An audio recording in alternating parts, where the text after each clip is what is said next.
Good morning to all of you, myself Madhu Trivedi. हम इस video में डिस्कस करेंगे about the basic summary of the basic structure doctrine. Basic structure doctrine की summary क्या है हम इस वीडियो में देखेंगे। What is the summary of the basic structure doctrine. मैंने बहुत सारे केसेस का डिस्कशन ऑल ओवर अपने वीडियोज़ में किया, जिन वीडियोज़ में मैंने बताया हाँ कि सांकर प्रसाद केस क्या है, हाँ उसके पहले जो केशवानंद भारती केस है वो सब क्या है, हाँ मैंने इन केसेस के बारे में विस्तार से डिस्कशन किया।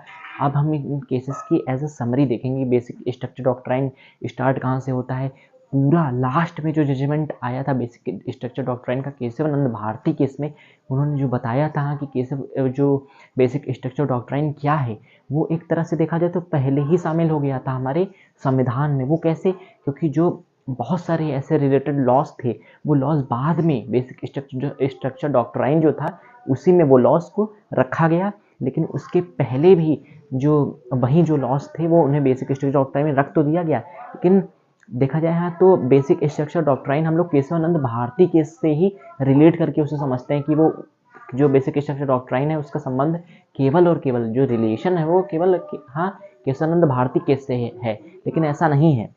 बहुत सारे केसेस और भी हैं मैंने जिनका डिस्कशन किया। Sankri Prasad case, Sajjan Singh case, IC Golaknath case, Kesavananda Bharati case तो ही है, राजनारायण केस, 42nd अमेंडमेंट कब हुआ, 44 अमेंडमेंट कब हुआ, Minerva mill case, Waman Rao case, IR Coelho case, ये सब मैंने इन सब का विस्तार से डिस्कशन किया और फिर बेसिक स्ट्रक्चर डॉक्ट्राइन को आपको समझाने की मैंने अच्छे से कोशिश की है। अब हम देखते हैं एज अ समरी क्या है। बेसिक स्ट्रक्चर डॉक्ट्राइन में पहला जो केस आता है वो आता है सांकरी प्रसाद केस। इसमें क्या था, हमने ये डिस्कस किया था कि 13th आर्टिकल के बारे में हमने डिस्कस किया था। क्या हुआ है 13th आर्टिकल में, ये हम लोग देखते हैं, एक व्यू ले लेते हैं थोड़ा सा। बाकी मैं हर केस को तो यहाँ पे नहीं समझाऊंगा क्योंकि मैं इसके पहले समझा चुका हूँ, लेकिन मैं बेसिक व्यू जरूर दूंगा इस केस में। इस वीडियो में हम देखते हैं कि what is the means of 13 article. तो आर्टिकल 13 का मतलब क्या है ये हम देखेंगे।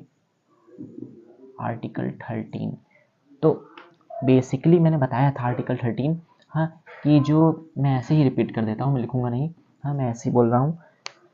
बेसिकली जो आर्टिकल 13 है तो आर्टिकल 13 क्लॉज 1 में क्या बताया गया है, जो प्री कॉन्स्टिट्यूशनल एरा, जो प्री इंडिपेंडेंस के पहले जो लॉस को बनाया गया, जैसे फॉर एग्जांपल आईपीसी, जो आईपीसी है हाँ जो पुलिस सर्विसेज के लिए है हाँ, जो जिसमें आईपीसी में जो लॉज लिखे हैं वो पुलिस से रिलेटेड हैं, उन लॉज को इंडिपेंडेंस के पहले बनाया गया था लेकिन हम आज भी फॉलो करते हैं। अब हो सकता है उन लॉज में कुछ कन्वर्टेबल हो जाए और धीरे धीरे वो लॉज को हटा दिया जाए, लेकिन फिर भी आज भी हम आईपीसी को फॉलो करते हैं जो कि प्री कॉन्स्टिट्यूशनल है। जब हमारा कॉन्स्टिट्यूशन बना भी नहीं था, जब हम अंग्रेजों के समय पे थे, जिन लॉज को तब माना जाता था उन लॉज से रिलेटेड अगर कोई भी केस जो फंडामेंटल राइट को इन्फ्रिंज करेगा, जो फंडामेंटल राइट के अगेंस्ट होगा, अगर वो कोर्ट में पार्लियामेंट के पास में जाता है तो आर्टिकल 13 क्लॉज 1 हमें ये बताता है, हमें हमसे वादा ऐसा करता है, ऐसा हमसे प्रॉमिस करता है कि उस लॉ को हटा दिया जाएगा कोर्ट के जरिए। 13 क्लॉज 2 क्या है, अब हम वो डिस्कस करते हैं। वॉइड फ्रॉम इनिशियो, मैंने एक शब्द बोला था वॉइड फ्रॉम इनिशियो, जिसका मतलब क्या होता है, वॉइड मतलब देखते हैं, मैंने एक शब्द बोला था यहाँ पे वॉइड फ्रॉम नहीं, वाइड बी इनिशियो, मैंने क्या बोला था, वाइड बी इनिशियो, मतलब वॉइड फ्रॉम बिगनिंग, मतलब क्या, कोई भी ऐसा लॉ जो गवर्नमेंट बनाएगी और वो फंडामेंटल राइट को इन्फ्रिंज करेगा तो वॉइड फ्रॉम बिगनिंग, उस लॉ को जिस डेट को इम्प्लीमेंट वो लॉ किया गया है, आया केस कब कोर्ट में ये मतलब नहीं है, जिस डेट को वो इम्प्लीमेंट किया गया उसी दिन से उस लॉ को हटा दिया जाएगा। जैसे 10 अक्टूबर को वो लॉ आया है कोर्ट में और 5 अक्टूबर को वो लॉ इम्प्लीमेंट हुआ तो 5 अक्टूबर से उस लॉ को हटा दिया जाएगा, ये कहने का मतलब वॉइड फ्रॉम बिगिनिंग।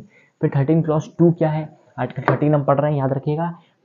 फिर 13 क्लॉज 3 क्या है, उसमें क्या बहुत सारे जो कस्टम्स थे, रूल एंड रेगुलेशंस थे, उनको उसके अंतर्गत में रखा गया। हाँ बहुत सारे जो कह सकते हैं इंफ्रास्ट्रक्चर जो लॉज का होता है, जैसे हम देख सकते हैं जो पुराने रूढ़िवादी जिन्हें हम कहते हैं परंपरा के जो हाँ चलन या फिर लॉज हुआ करते थे हाँ, जब हम भारतवर्ष में यहाँ कह सकते हैं जब हम इंडिपेंडेंस की ओर बढ़ रहे थे तब भी, या कह सकते हैं अभी तक की 90s के ज़माने तक की, जब हम 2000 में आ गए थे उसके बाद भी हम बहुत सारे ऐसे लॉज, बहुत सारे ऐसे कस्टम्स, बहुत सारे ऐसे विचार्स रहे, जैसे सती प्रथा, जो राजा राम मोहन रॉय ने इसे एबोलिश किया। बहुत सारे ऐसे लॉज जो चलते रहे, पर्दा प्रथा जिसे हम कह सकते हैं, बहुत सारे लॉज जो बेकार थे, हाँ, जिन लॉज का कोई खास मतलब नहीं हुआ करता था, जैसे सती प्रथा।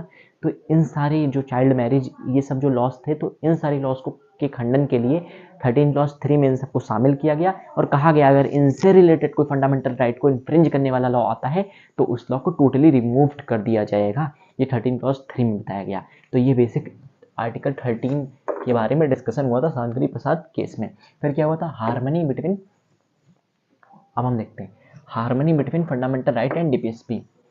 मैंने क्या बोला था कि जो डीपीएसपी है, directive principle of state policy जिसे हम बोलते हैं, तो उन लॉज को और उन राइट्स को, या जो डीपीएसपी होते हैं वो राइट्स ऐसे होते हैं जिन्हें गवर्नमेंट चाहे तो दे या चाहे तो ना दे, जैसे राइट टू हेल्थ चाहे तो दे या चाहे तो ना दे। हाँ, बहुत सारे, क्योंकि उसमें हॉस्पिटल्स बनाने पड़ेंगे, इंफ्रास्ट्रक्चर बिल्ड करना पड़ेगा, जैसे बिजनेस कोई करना चाहता है तो चाहे तो गवर्नमेंट उसके लिए यहाँ कुछ संसाधन हमें उपलब्ध करवाए या ना करवाए, क्योंकि उसके लिए इंफ्रास्ट्रक्चर पूरा देना पड़ेगा।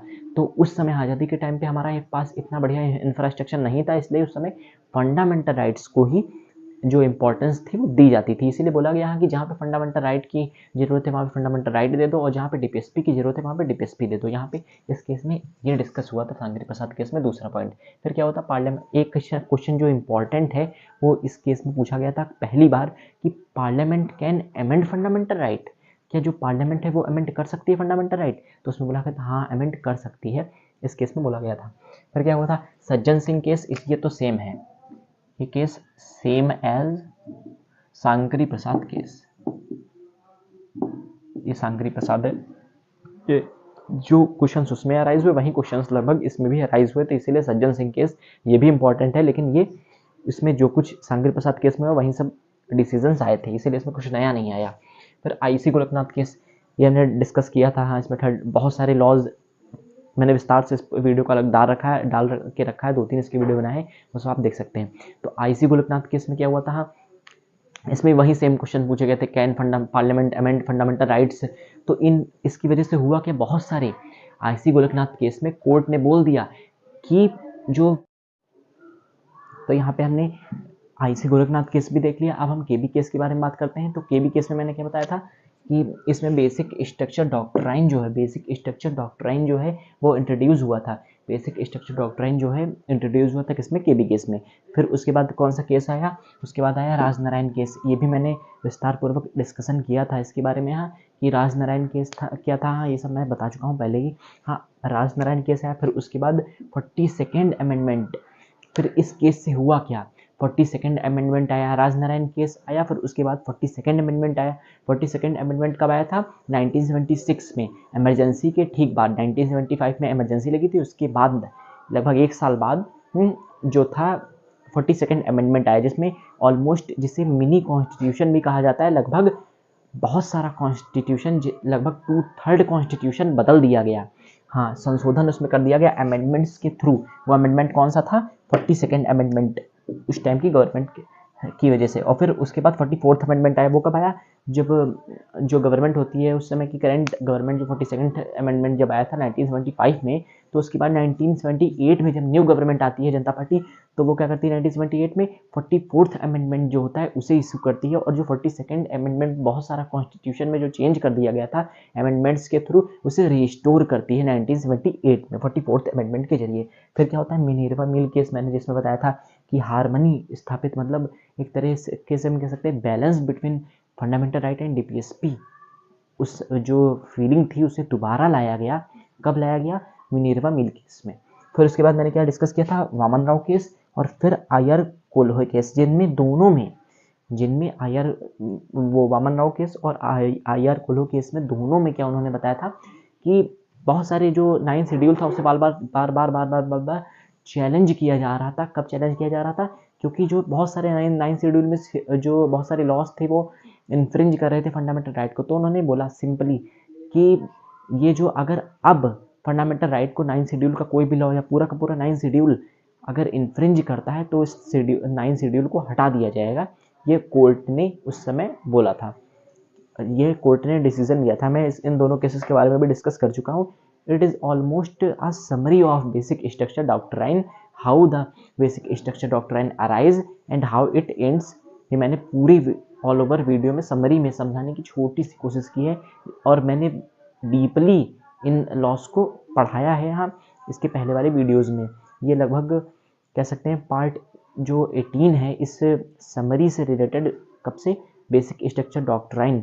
इसके पहले इसका जो पहला वीडियो वो सांकरी प्रसाद केस वाला है हाँ, जो यहाँ से ही सांकरी प्रसाद केस से बेसिक स्ट्रक्चर डॉक्ट्राइन, जो कि वेरी इंपॉर्टेंट है मेंस के पॉइंट ऑफ व्यू से। ये सारे केसेस के थ्रू आप बेसिक स्ट्रक्चर डॉक्ट्राइन को बेसिकली और अच्छे से समझा सकते हैं। मेंस में इन सारे एग्जांपल्स की बहुत ज़्यादा नीड्स होगी। इन केसेस की वजह से देखा जाए तो एक सीरियल मेंटेन है। इन सारे केसेस की वजह से धीरे धीरे बहुत सारे अमेंडमेंट्स आए और फिर उनमें उन अमेंडमेंट्स में भी री अमेंडमेंट किए गए। Thank you, please take a screenshot. Thank you.